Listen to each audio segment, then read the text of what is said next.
Je me gare dans l'allée de ma modeste maison de Bordeaux, mon corps affaissé par le poids d'une garde de 12 heures aux urgences. 3 arrêts cardiaques, un enfant avec un bras cassé, et un homme qui a avalé son dentier. Ma tenue d'hôpital empeste l'antiseptique et la sueur. Tout ce que je veux, c'est une douche chaude et 8 heures de sommeil ininterrompu. Le coucher de soleil doré baigne notre rue de banlieue tranquille d'une lumière ambrée. De l'autre côté de la rue, Madame Dubois arrose ses précieux dahlias, levant sa main ridée dans un salut familier. Je lui réponds d'un signe, forçant un sourire fatigué. Quelque chose me chicote à la lisière de mon esprit alors que je fixe ma maison. Les rideaux. Les rideaux du salon ont disparu des fenêtres. Étrange. Maman les a probablement lavés. Encore. Ces frénésies de nettoyage s'intensifient toujours quand papa fait un nouvel investissement. Je sors de ma vieille Peugeot, je jette mon sac à dos sur mon épaule et je remonte l'allée d'un pas lourd. Le gnome en pierre que papa a acheté dans un vide-grenier il y a 5 ans arbore toujours son sourire ébréché près des marches. Je sors mes clés de ma poche, je déverrouille la porte et j'entre. L'écho creux de mes pas me glace sur place. Maman? Ma voix ricoche sur les murs nus. Papa? Rien. Le salon est complètement vide. Pas de canapé où papa regardait le football chaque dimanche. Pas de table basse avec la collection d'oiseaux en céramique de maman. Pas de photos de famille grimpant le long du mur de l'escalier. Pas même les 2 fauteuils inclinables marrons que mon frère, Thomas, avait insisté pour garder quand il a déménagé. Juste. Rien. Mon cœur martèle contre mes côtes alors que je parcours la maison. Cuisine vide. Salle à manger vide.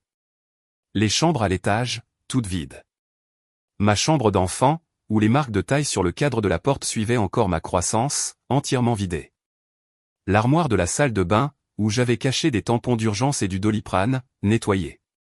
Ils ont tout pris, chaque meuble, chaque casserole et poêle, chaque photo de famille, même le rideau de douche.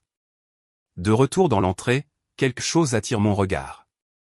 Une seule enveloppe blanche repose au centre du parquet, illuminée par un rayon de soleil couchant. Mes doigts tremblants s'affairent sur le seau. À l'intérieur, une seule feuille de papier. L'écriture de maman, penchée et hâtive, merci d'avoir réparé notre crédit, pauvre nul. Nous déménageons sur la côte d'Azur avec Thomas. N'appelle pas, mes jambes cèdent. Je m'effondre sur le sol, le parquet froid pressant contre mes genoux. Une vague de nausée me submerge alors que la vérité s'impose. Ils m'ont abandonné. Pire, ils m'ont volé. Mon téléphone vibre dans ma poche. Un message automatisé d'un agent immobilier, félicitations pour la mise en vente réussie de votre propriété au 42 allée des Chênes. Nous prévoyons de conclure la vente dans les 30 jours. La pièce tourne. Ils vendent ma maison. Ma maison. Il y a 7 mois, je dormais dans ma voiture après que Benoît et moi ayons rompu. 3 ans ensemble, et il m'a mise à la porte sans aucun endroit où aller. J'économisais chaque centime pour un nouvel appartement, déterminé à me reconstruire. Puis maman a appelé à 2 heures du matin, en sanglotant. Nous sommes sur le point de perdre la maison, se lamentait-elle. Ton père a fait de mauvais investissements. Nous devons 300 000 euros. Ma maison d'enfance. Les cadres de porte avec les marques au crayon suivant ma croissance. Le jardin où papa m'a appris à attraper une balle de baseball. La cuisine où maman m'a montré comment faire sa fameuse tarte aux pommes. Disparu. Et l'argent que grand-mère a laissé, ai-je demandé. Un silence pesa entre nous. L'héritage qui aurait dû être partagé entre Thomas et moi. L'argent qui avait mystérieusement disparu dans l'entreprise de bar sportif raté de Thomas. Il est parti, a chuchoté maman. Malgré la colère qui bouillonnait dans mes entrailles, je ne pouvais pas les laisser tout perdre. Je vais aider, ai-je promis. J'ai fait des gardes doubles au CHU de Bordeaux jusqu'à ce que mes pieds enflent et que mon dos hurle de douleur. J'ai utilisé mes cartes de crédit au maximum. J'ai annulé ma mutuelle. J'ai mangé des pâtes au beurre pour dîner 5 soirs par semaine. Tout ça pour les sauver. Pendant que je vidais mon compte d'épargne, la page Facebook de mes parents se remplissait de photos souriantes. Triomphe familial sur les difficultés financières, a publié maman, sous une photo de trinquant avec du champagne. Ils ont organisé un somptueux dîner pour me remercier, mais ont passé la soirée à s'extasier sur la nouvelle idée d'entreprise de Thomas, comme si son premier échec n'avait jamais eu lieu. J'étais assise à cette table, les regardant rire et célébrer, et la vérité m'a frappé comme un choc de défibrillateur. J'ai tout donné pour les sauver, et ils agissent comme s'ils s'étaient sauvés eux-mêmes. Cette nuit-là, j'ai fait des recherches sur les droits de propriété jusqu'à ce que mes yeux me brûlent. J'ai interrogé l'avocat de la famille sur les options de refinancement quand papa n'était pas là. Puis je suis passé à l'action, j'ai demandé à mes parents de signer des papiers de refinancement qui étaient en fait un acte de renonciation. Ça met tout à ton nom temporairement, ai-je expliqué. Pour des raisons fiscales. Elle a hoché la tête, le stylo en suspens. Tu le retransféreras. Bien sûr, ai-je menti. Maintenant, assise sur le sol nu de ma maison vide, cette décision semble à la fois stupide et prémonitoire. Ils ont essayé de vendre ma maison, mais je les ai eus. Mon téléphone vibre à nouveau. Un texto de Thomas, maman dit que tu fais encore ton cinéma. Je fixe son message, puis les pièces vides autour de moi. Mon cinéma? Ils ont volé tout ce que je possède, sauf la tenue d'hôpital que je porte. Le soleil se couche à l'horizon, me laissant dans l'obscurité. Mais alors que je suis assise dans les ombres grandissantes, quelque chose change en moi. Le poids de la trahison se cristallise en quelque chose de plus dur, de plus froid, de plus déterminé. Cette maison est à moi. Et ils ont fait une terrible erreur. Le lendemain matin, la lumière filtre à travers les fenêtres nues alors que je suis assise en tailleur sur le parquet, entourée de papiers éparpillés. Le sommeil est venu par courtes rafales la nuit dernière, mon esprit parcourant les possibilités tandis que mon corps se recroquevillait inconfortablement sur la banquette arrière de ma Peugeot. La maison semblait trop vide, trop creuse pour y rester. Mais je suis de retour maintenant, déterminé à comprendre. Je feuillette le courrier ramassé sur le comptoir de la cuisine, des factures adressées à mes parents, des prospectus et une épaisse enveloppe de l'agence Bellevue Immobilier que mon père a dû oublier dans leur départ précipité. Mes doigts tremblent en l'ouvrant. Contrat final et instruction de clôture, lit-on sur la lettre d'accompagnement. Mon estomac se noue en parcourant les dates. Le contrat a été signé il y a 3 semaines, pendant que je travaillais de nuit, pendant que je le rapportais des courses lors de mes jours de congé, pendant qu'il souriait et me disait que les choses s'amélioraient. Mon téléphone vibre avec une notification Facebook. Ma mère a posté une photo d'elle, de mon père et de Thomas devant une modeste maison de plain-pied, bras dessus, bras dessous, souriant largement. Nouveau départ sur la côte d'Azur, enfin libre, lit-on en légende, suivi d'émojis de soleil et de palmiers. L'horodatage indique il y a 4 heures. Ma gorge se serre alors que je glisse vers la photo suivante, Thomas tenant un trousseau de clés, souriant comme s'il avait gagné à la loterie. La section des commentaires déborde de félicitations de parents et d'amis de la famille qui n'ont aucune idée de ce qu'ils ont fait. Le contrat de vente entre mes mains raconte toute l'histoire. Prix de vente, 420 000 €. Acompte déjà reçu, 9 000 €. Clôture prévue pour la semaine prochaine, 420 000 €. Près du double de ce que j'ai payé pour sauver cette maison, de l'argent qu'il prévoit de prendre en me laissant sans rien. Absolument des vautours, je murmure, ma voix résonnant dans la pièce vide. J'étale les papiers sur le sol, créant une chronologie de la tromperie. Mon père, autrefois un comptable respecté, a commencé à jouer il y a 5 ans après avoir perdu son poste au cabinet. Les petits paris sont devenus plus gros, les cartes de crédit utilisées au maximum, des prêts contractés sur la maison. Son frère, l'oncle Grégoire, le couvrait lors des réunions de famille, balayant les inquiétudes d'un rire, Jacques a juste une mauvaise passe. Ma mère, soucieuse de maintenir l'image de la famille parfaite, a redécoré le salon 3 fois l'année dernière, alors même qu'il s'enfonçait dans la ruine financière. Ses réseaux sociaux restaient une galerie soignée du bonheur familial, chaque publication plus fabriquée que la précédente. Et Thomas, mon estomac se tord en pensant à mon jeune frère, l'enfant prodige qui ne pouvait rien faire de mal. Son entreprise de bar sportif raté a englouti tout l'héritage de ma grand-mère, mais il est resté sans reproche. Il cherche juste sa voie, disait ma mère, pendant que je travaillais 60 heures par semaine à l'hôpital. Mon téléphone vibre à nouveau. Un texto de Manon, la petite amie de Thomas depuis 2 ans, est-ce vrai que tu es sans abri maintenant? Thomas dit que tu dramatises à propos du déménagement. Avant que je puisse répondre, un autre texto arrive, celui-ci de Juliette, ma collègue des urgences, j'ai entendu ce qui s'est passé. Ma chambre d'amis est à toi si tu en as besoin. Pas de précipitation pour partir non plus. La gentillesse me prend au dépourvu, faisant monter des larmes inattendues à mes yeux. On frappe à la porte d'entrée, me surprenant. Madame Dubois se tient sur le porche, ses cheveux argentés captant la lumière du matin. Elle tient une petite boîte dans ses mains burinées. Je les ai vus charger le camion à minuit, dit-elle, sa voix basse de désapprobation. Ils ont dit à tout le monde que tu avais approuvé la vente, que tu les rejoignais sur la Côte d'Azur le mois prochain. Elle me tend la boîte. Je suis ta voisine depuis 30 ans, Chloé. Je sais quand quelque chose ne va pas, à l'intérieur de la boîte, je trouve des photos de famille que Madame Dubois, empruntées, quand elle a vu Thomas les jeter dans un bac de dons. L'agent immobilier m'a appelé ce matin, continue-t-elle, à poser des questions sur la situation familiale. Je lui ai dit qu'elle devrait te parler directement. Comme si elles étaient invoquées par ses paroles, mon téléphone sonne avec un numéro inconnu. L'assistante de l'agent immobilier, appelant pour vérifier les détails de la vente en cours. Il semble y avoir une divergence avec le titre de propriété, explique-t-elle, sa voix professionnellement neutre. La propriété a été transférée uniquement à Chloé Duval, il y a 7 mois.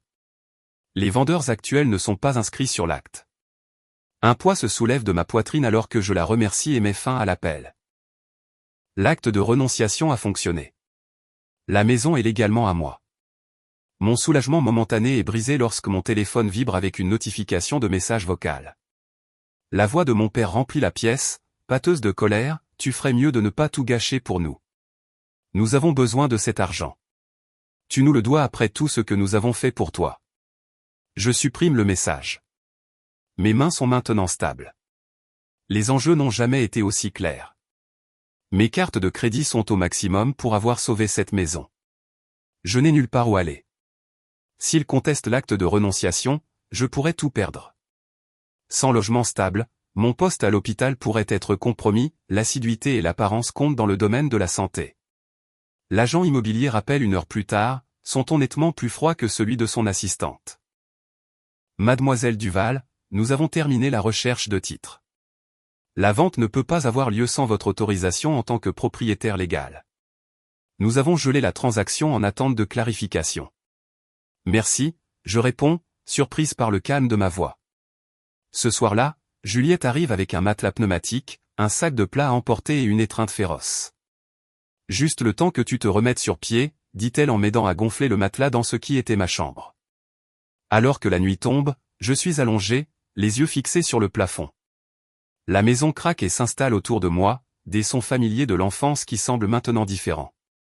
Ce vide, cette trahison, ça devrait me briser.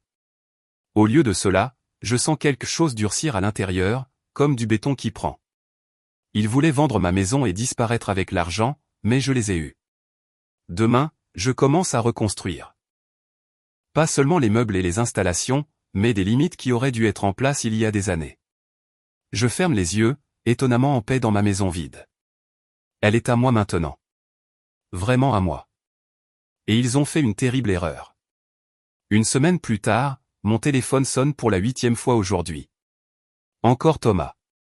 J'envisage de le mettre en silencieux, mais quelque chose me pousse à regarder. Maman fait des crises d'angoisse à cause de toi.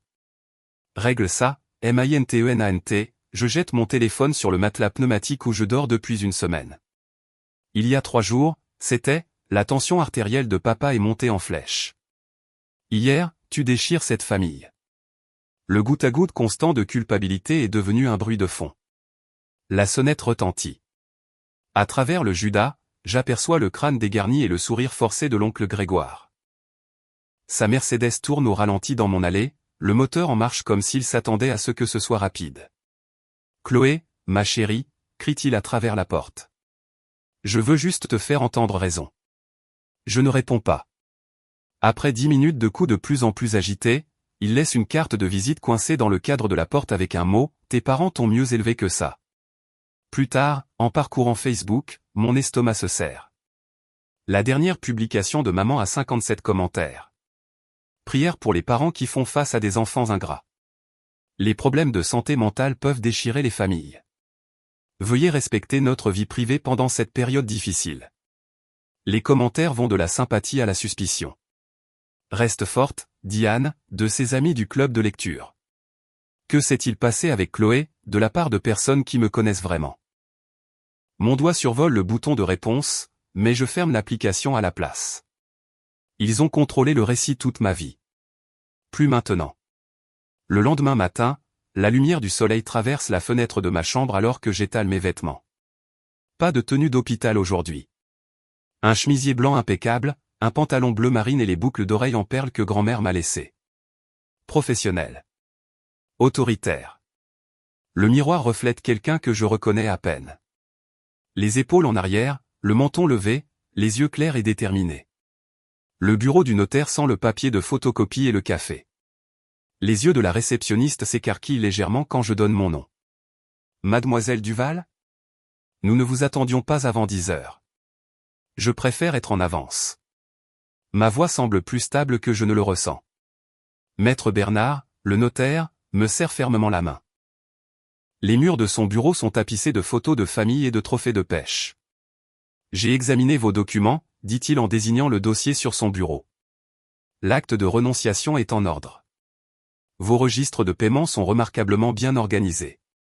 J'ai appris à garder les reçus, dis-je, le coin de ma bouche se soulevant légèrement. Il hoche la tête, m'étudiant. Je n'ai jamais vu quelqu'un de votre âge aussi préparé. La plupart des gens 2 fois plus âgés ne comprennent pas ces transactions. La nécessité est un excellent professeur. Son imprimante vrombit, produisant le document pour lequel je me suis battu. Ceci le confirme, mademoiselle Duval. Vous êtes maintenant la propriétaire légale en titre. La tentative de vente a été annulée. Le bout de mes doigts picote alors que je touche le papier. À moi. Vraiment à moi. Maître Bernard s'éclaircit la gorge. Vos parents ont demandé une conférence téléphonique. Ils sont assez insistants. Je parie qu'ils le sont. Le haut-parleur grésille. La voix de papa remplit la pièce, déjà en plein milieu d'une phrase, point complètement déraisonnable. Nous l'avons élevé, nous lui avons mis un toit sur la tête pendant des années. Monsieur Duval, interrompt maître Bernard. J'ai votre fille ici avec moi. Nous sommes sur haut-parleur. Un moment de silence surpris. Puis la voix de maman, tremblante d'une vulnérabilité étudiée, Chloé, ma chérie. Comment as-tu pu nous faire ça? Après tout ce que nous avons sacrifié. Madame Duval, intervient maître Bernard, les documents sont très clairs. Votre fille a payé 300 000 € pour éviter la saisie de la propriété. Vous et votre mari avez signé un acte de renonciation transférant la propriété. Elle nous a trompés. La voix de papa monte. Elle a dit que c'était des papiers de refinancement. L'acte est clairement intitulé « Monsieur ». Il porte vos signatures notariées. C'est absurde. Nous allons poursuivre en justice. Pour quel motif, papa? Ma voix me surprend même moi. Calme, presque douce. La maison est à moi. La vente est annulée. Et vous m'avez laissé avec rien d'autre que des murs. Maman se met à pleurer, la bande-son familière de mon enfance chaque fois qu'elle n'obtenait pas ce qu'elle voulait. Mais maître Bernard fait simplement glisser une boîte de mouchoirs vers moi, imperturbable face au son provenant du haut-parleur. Cette conversation est terminée, dis-je en appuyant sur le bouton de fin d'appel. En traversant le couloir de l'hôpital ce soir-là, Juliette se met à mon pas, la cavalerie arrive à 6 heures, dit-elle. Michel de la radiologie a un camion. Émilie apporte son vieux canapé. J'ai des fournitures de cuisine. Ma gorge se serre. Vous n'êtes pas obligé de. Essaie de nous arrêter, dit-elle en me heurtant l'épaule avec la sienne. Au coucher du soleil, mon salon a des meubles. Pas des pièces assorties d'une salle d'exposition, mais un méli-mélo de don, un canapé vert forêt, une table basse rayée, des chaises de salle à manger dépareillées. Plus que ce que j'avais hier. Madame Dubois apparaît à ma porte avec une boîte en carton. J'ai emprunté ça pour les garder en lieu sûr, explique-t-elle en révélant des photos de famille encadrées. Quand je les ai vues tout chargées, je savais que quelque chose n'allait pas. Plus tard, mon téléphone sonne avec un numéro inconnu. La voix de Manon se fait entendre, basse et urgente. J'ai quitté Thomas, dit-elle sans préambule. Ils ont planifié ça pendant des mois, Chloé. Thomas m'a montré des textos de l'hiver dernier. Je ne peux pas rester avec lui en sachant ce qu'ils t'ont fait. Je m'enfonce dans mon nouveau vieux canapé. Est-ce que ça va? Ne devrais-je pas te poser cette question?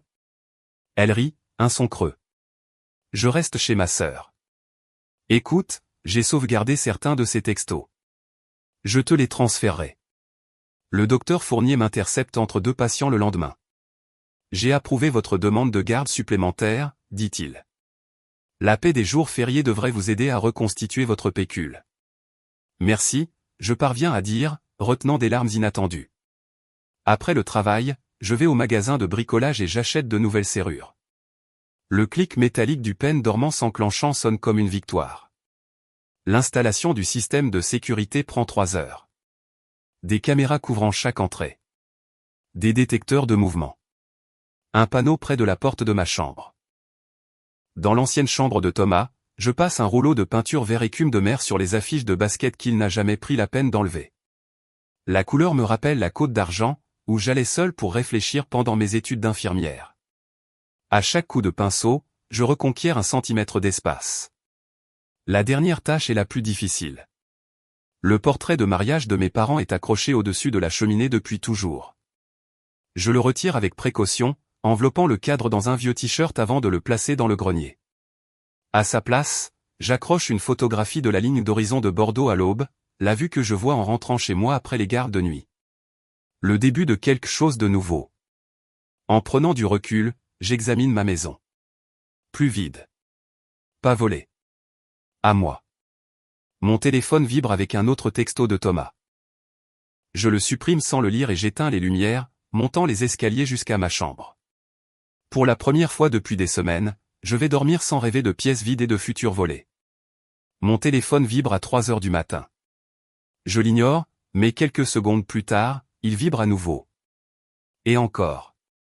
Les notifications s'accumulent comme des feuilles d'automne, textos, messages vocaux, alertes Facebook. Je plisse les yeux devant l'écran. Ma chambre est encore sombre, à l'exception de la lueur bleue et dure. Le nom de maman domine mes notifications. Je m'assois, le dos contre la tête de lit, et je touche le message le plus récent. L'appart City coûte 85 € la nuit. Nous ne pouvons plus nous permettre ça longtemps. Ton père est hors de lui. Je parcours les messages précédents. Des plaintes sur la chaleur du sud. Les matelas grumeleux du motel. Les personnages suspects qui traînent sur le parking. Pas un mot sur le fait de m'avoir laissé avec rien d'autre que des murs. L'ironie me fait presque rire. Presque. Le rêve d'un manoir sur la Côte d'Azur financé par ma maison vide s'est écrasé contre la réalité. Les 420 000 € qu'ils attendaient n'arriveront jamais. Et leur bagage fait à la hâte se trouve maintenant dans une chambre de motel bon marché avec des brûlures de cigarettes sur la moquette. Mon ordinateur portable est sur ma table de chevet. J'ouvre Facebook. Maman vient de publier une photo de coucher de soleil. On prend le temps d'explorer le sud avant d'acheter la maison de nos rêves. Bénie famille nouveau départ. Les commentaires débordent d'encouragements joyeux de parents éloignés et d'amis de l'église qui n'ont aucune idée de ce qui s'est réellement passé. 12 personnes ont déjà aimé. Le profil de Thomas raconte une histoire différente. Ses statuts sont passés de projets enthousiastes à des plaintes à peine voilées. Marché du travail plus difficile que prévu. Quelqu'un connaît quelqu'un qui embauche à Nice. Je ferme l'ordinateur portable sans répondre à aucun message. Laissons-les mariner dans les conséquences qu'ils ont créées. La lumière du matin filtre à travers mes nouveaux rideaux alors que je me prépare pour ma garde. Je suis resté soigneusement silencieuse en ligne depuis leur départ, regardant leur récit s'effilocher sans mon interférence. Aujourd'hui, c'est différent. Aujourd'hui, je suis prête. Je cale mon téléphone contre le comptoir de la cuisine et je prends un selfie dans ma tenue d'hôpital, debout fièrement devant le mur du salon fraîchement peint. La légende vient facilement, certaines choses gagnées ne peuvent jamais être enlevées. Reconnaissante pour cette maison et la communauté qui m'a soutenu à travers des défis inattendus. En quelques minutes, des commentaires apparaissent de voisins, de collègues, d'anciens camarades de classe. Ils ont entendu des rumeurs. Ils choisissent leur camp sans que je dise un mot. Si fier de toi, Chloé. Tes parents ont toujours été louches avec l'argent. Appelle si tu as besoin de quoi que ce soit, ma chérie. J'envoie un courriel avant de partir au travail. Ah, papa. Objet, réexpédition du courrier. J'ai décidé de garder la maison. Veuillez me communiquer votre nouvelle adresse pour tout courrier restant. Chloé. Court, simple, final. Quand je rentre de ma garde 8 heures plus tard, mon téléphone contient un texto de Manon, l'ex-petite amie de Thomas. Thomas s'est fait virer hier. Ils ont découvert qu'il avait menti sur son expérience. Je réponds, c'est une bonne chose que tu aies emménagé avec ta sœur. Mais tu pourrais toujours revenir à Bordeaux. Elle ne répond pas, mais je sais que j'ai planté une graine. L'oncle Grégoire appelle ce soir-là. Sa voix porte le poids de l'obligation familiale, tendue par la déception. Il demande à rester dans mon sous-sol, dit-il. Je ne peux pas refuser d'aider la famille, mais Chloé, ce qu'ils t'ont fait. Fais ce que tu as à faire, oncle Grégoire. Ton père dit qu'il y a encore une chance de vendre la maison et de partager l'argent. Il dit que tout le monde y gagne comme ça. Mon rire sonne creux même à mes propres oreilles. C'est bien ce que je pensais. Son soupir traverse le pays. Ta mère a appelé tout le monde de l'ancien quartier. Les gens commencent à se poser des questions. Leur image de famille parfaite s'effrite, brique par brique. À Bordeaux. Sur la Côte d'Azur. Partout. Plus tard dans la nuit, le message vocal larmoyant de maman remplit ma cuisine pendant que je coupe des légumes pour le dîner. Bébé, s'il te plaît. Nous avons fait une terrible erreur. Nous avons juste besoin de rentrer à la maison. Ton père ne dort pas. Thomas nous rejette la faute pour tout. S'il te plaît, rappelle. Je le supprime et je continue de couper. Le courriel de papa arrive ensuite, nous pourrions partager les bénéfices 50-50e si tu vends maintenant. Le marché est en plein essor. Sois raisonnable, Chloé. Le texto de Thomas est moins diplomatique, tu as détruit cette famille. Je me tiens à la fenêtre de ma cuisine, regardant les étoiles apparaître au-dessus de mon jardin. Le jardin où papa m'a appris à lancer une balle de baseball. Le jardin où maman plantait des tulipes chaque printemps. Le jardin que je tondais chaque samedi pour gagner mon argent de poche. Mes doigts tapent une réponse à Thomas, le jour où j'avais besoin d'un toit, tu m'as laissé sans abri. Maintenant, débrouille-toi comme j'ai dû le faire. Bloqué. Supprimé. Respirer. 3 jours plus tard, mon avocat appelle. Bonne nouvelle. Leur contestation légale de l'acte de renonciation a été rejetée. Le juge n'a même pas eu besoin d'entendre les arguments. La banque confirme ce que je savais déjà, l'hypothèque est uniquement à mon nom. La montagne de dettes de cartes de crédit que j'ai contractées pour sauver cette maison pèse toujours, mais chaque paie la réduit un peu. Chaque garde supplémentaire me rapproche de la liberté. Ce soir-là, j'accroche un nouveau miroir dans l'entrée, à l'endroit où leur portrait de mariage dominait autrefois le mur. Mon reflet montre quelqu'un que j'apprends encore à connaître. Une femme qui a arrêté de s'immoler par le feu pour garder les autres au chaud. La maison semble différente maintenant. Plus petite sans leurs attentes démesurées. Plus grande avec des possibilités qui n'appartiennent qu'à moi. Mon sacrifice financier a été énorme, mais il m'a sauvé d'une vie d'exploitation. Certaines leçons coûtent tout mais vous apprennent ce que vous valez vraiment. Et dans mon cas, c'est exactement le prix de cette maison. 1 mois plus tard, la pluie martèle mes fenêtres comme de petits points exigeants d'entrée.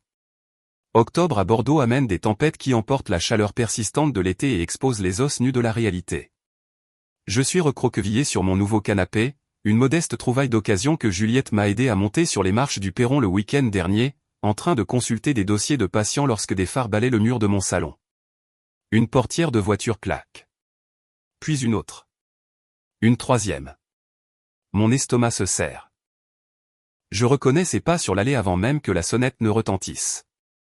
L'application de la caméra de sécurité sur mon téléphone confirme ce que mon corps avait déjà senti, mes parents et Thomas, blottis sous un seul parapluie sur mon porche, leurs visages tirés et désespérés. J'envisage de ne pas répondre. Les laisser sous la pluie comme je me suis tenu dans une maison vide il y a 3 mois. Mais ce n'est pas qui je suis. Plus maintenant. Quand j'ouvre la porte, maman s'avance la première, son mascara traçant des rivières sombres sur ses joues. Chloé. Dieu merci. Nous n'avons nulle part où aller. Papa semble plus petit, en quelque sorte, ses épaules voûtées contre la pluie battante. La situation sur la Côte d'Azur. Ça n'a pas marché. Thomas les bouscule tous les deux, l'eau de sa veste en cuir dégoulinant sur mon parquet fraîchement verni. Tu dois réparer ce que tu as cassé, lance-t-il. Ils ont dû vendre leur voiture juste pour revenir ici. Je ne dis rien, je m'écarte simplement pour les laisser entrer dans l'entrée. La maison qu'ils ont vidée contient maintenant juste assez de meubles pour leur rappeler ce qui manque. Mes meubles. Ma maison. Après tout ce que nous avons fait pour toi, murmure maman, sa voix se brisant avec une précision étudiée. J'ai changé tes couches.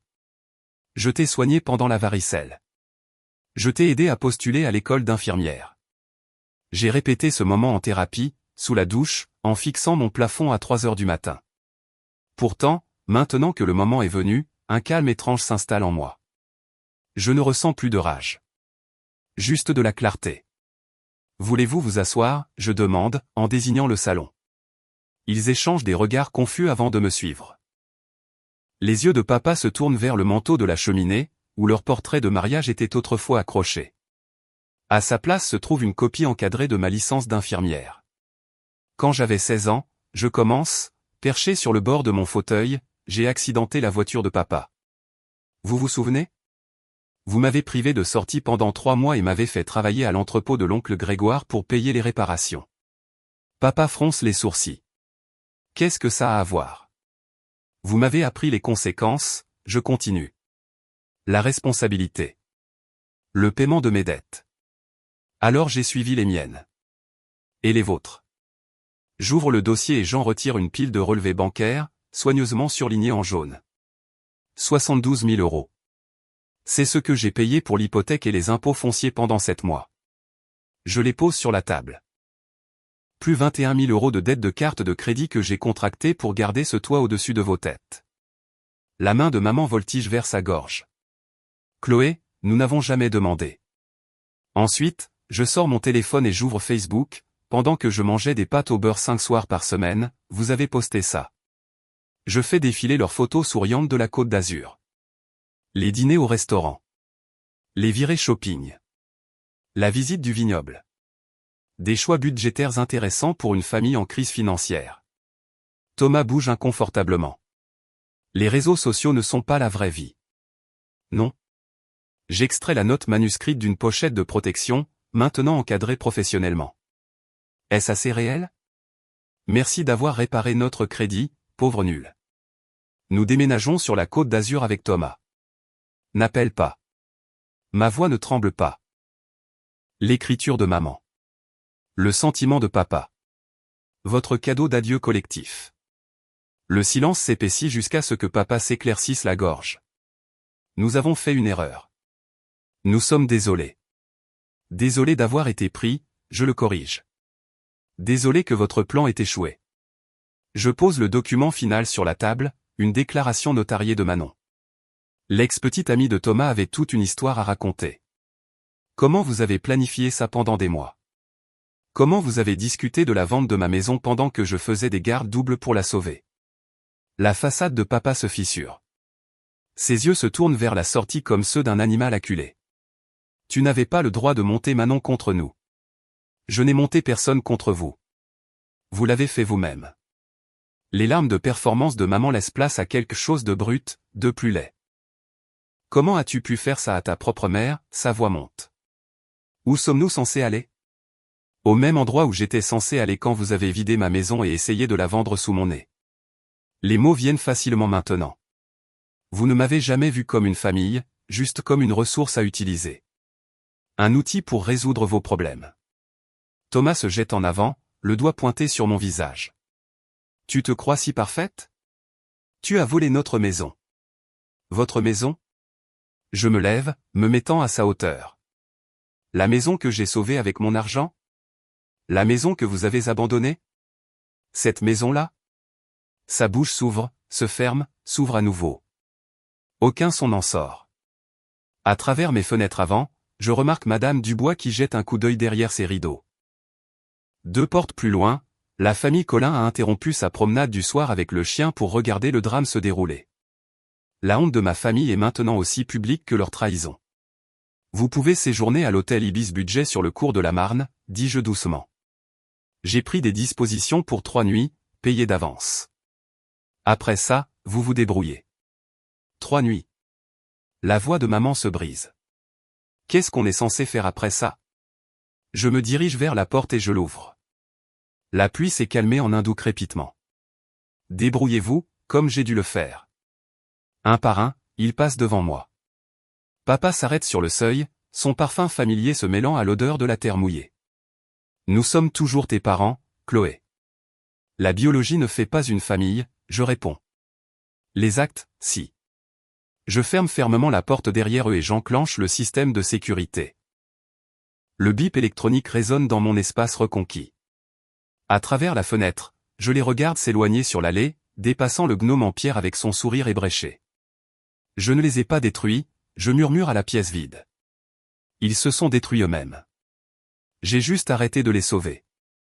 Le poids que je porte depuis si longtemps glisse de mes épaules comme de l'eau. Je me retourne vers ma maison, modeste, incomplète, mais indubitablement mienne. Dehors, les nuages d'orage se déchirent, révélant une seule étoile dans le ciel crépusculaire.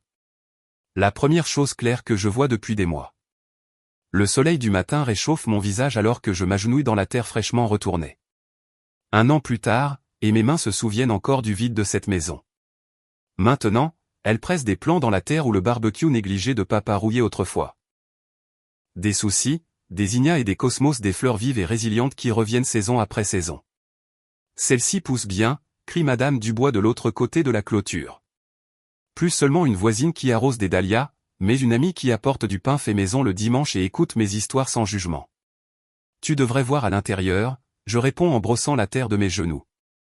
L'atelier d'art est enfin terminé. Ce qui était autrefois le bureau poussiéreux de papa, où il complotait des projets financiers qui ne se sont jamais concrétisés, regorge maintenant de lumière naturelle. Des tables éclaboussées d'argile tiennent des tasses et des bols à moitié finis. Mes doigts trouvent la paix en façonnant quelque chose à partir de rien. La chambre d'amis à l'étage est prête pour Lucie, l'étudiante en soins infirmiers que je parraine. Sa situation reflète la mienne il y a des années, talentueuse, mais noyée sous les obligations familiales. La différence ? Elle aura quelqu'un pour la soutenir cette fois. Le docteur Fournier dit que le mentorat fait partie de ma guérison. En thérapie, j'ai appris à nommer ce qui s'est passé. Abus financier. Les mots me restent parfois en travers de la gorge, mais chaque semaine, ils viennent plus facilement. La famille n'est pas toujours celle qui vous a élevé, m'a-t-elle rappelé lors de la dernière séance. C'est parfois celle qui vous aide à vous élever vous-même. Le groupe de soutien que je dirige au CHU de Bordeaux acquiesce en reconnaissance lorsque je partage cela. 8 autres survivants, apprenant tous à démêler l'amour de l'exploitation. Quand un nouveau membre murmure « mais c'est la famille », je ne tressaille plus. Manon envoie parfois des textos à propos de Thomas. Des emplois de débutants. Des appartements partagés avec des colocataires. Mes parents se sont séparés il y a 6 mois. Maman dans le sous-sol de l'oncle Grégoire. Papa dans un studio. Le rêve du Sud s'est dissous comme du sucre sous la pluie. Je ne ressens rien en lisant ces mises à jour. Pas de satisfaction. Pas de colère. Juste une distance paisible. Comme regarder les vagues depuis un rivage vers lequel je n'ai plus besoin de nager. La sonnette retentit.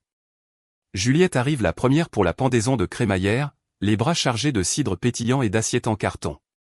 Cet endroit est incroyable, dit-elle, admirant les murs maintenant couverts d'œuvres d'art locales, les parquets rénovés, les étagères remplies de revues d'infirmières et de livres de poterie. Les invités affluent tout au long de l'après-midi. Ma famille choisie. Madame Dubois apporte sa fameuse tarte aux myrtilles. Des collègues des urgences. Des amis du cours de poterie. La maison se remplit de rire là où mes pas résonnaient autrefois contre des murs nus. Juliette lève son verre alors que le coucher de soleil peint la salle à manger en or. À Chloé, qui nous a tous appris à quoi ressemble vraiment la force. Plus tard, quand tout le monde est parti, je m'assois avec l'album photo que j'ai enfin ouvert. Des photos de ma maison d'enfance, maintenant arrangées selon mes propres termes. Maman et papa sourient derrière une vitre, figés dans un temps avant que la trahison ne nous défasse.